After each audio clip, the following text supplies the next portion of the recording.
The Russian government says it's willing to negotiate, but the Russian military has decided to bomb. This is Kharkiv, Ukraine's second largest city, as filmed through the windows of its residents. It shakes and it shudders under a fiery barrage. The attacks seem indiscriminate.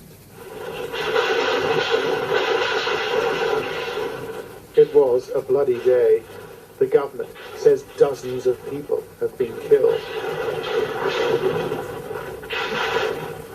In the north, the city of Chernihiv has been targeted by artillery and by missile strikes too. A popular shopping center was hit and a residential building was partially destroyed. The Ukrainian government said there was an unknown number of casualties. In the south, the Russians have taken ground, securing the city hall in Berdyansk. But the community's residents did not cower. Instead, they faced the enemy and told them to go home. Such confrontations have been replicated around the country. As the attack on Ukraine intensifies forward, the Ukrainians sign up. They are registering for the army in the city of Dnipro. We were asked not to show their faces. So many people have put themselves forward, the authorities are turning them away. Many are now making Molotov cocktails instead. Their commander says he's inspired. Піднесення і любов до своєї України і вдячність країнам Євросоюзу, Сполученим Штатам Америки, Великої Британії. Раніше вони тільки озабоченість велика, зараз це конкретна допомога. Дякую. The station in Lviv in western Ukraine now stands as a beacon of sorts, offering passage to Poland by train, and tens of thousands want a seat. Sooner or late, everything could come, so me and my kids and my mom, we are going to travel to Poland first. I don't know which way now. We're going to try because it's really hard to do now, and then we're going to go to Germany. It is a difficult journey, fueled by anxiety and disbelief, and their return beset by uncertainty. Kherson. If confirmed, it would be the biggest city to fall since the fighting began. James Reynolds has more.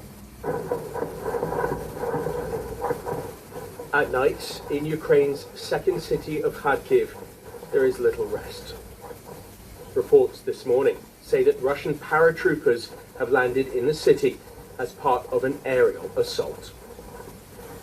These strikes follow this missile blast outside a government building early yesterday morning. In Kharkiv now, the simple act of going outside has become a risk. Russia's offensive reaches deep into Ukraine. These are pictures of what's claimed to be a Russian airstrike on the Ukrainian city of Zhytomyr, that's 80 miles west of the capital Kiev. Rescuers search for survivors. In Kiev, 5 people were killed when the main TV and radio tower was hit. Russia has warned that it's preparing to go after further targets. It may do so using forces in this 40-mile-long military convoy stationed 20 miles from the outskirts of Kiev. The build-up suggests that Russia may choose to intensify its assault in an effort to overthrow Ukraine's pro-Western government. War conflict. But Ukraine's President Volodymyr Zelensky remains in power. He's even invited journalists in Kiev to meet him. Showing his face as often as possible has become a wartime strategy. І тому відкрите небо to close the sky, yeah. That is why no-fly zone. These are preventative sanctions. We wanted them like other ones before. Now the sanctions have been introduced. Thanks be to God, and we see how they affect the Russian economy.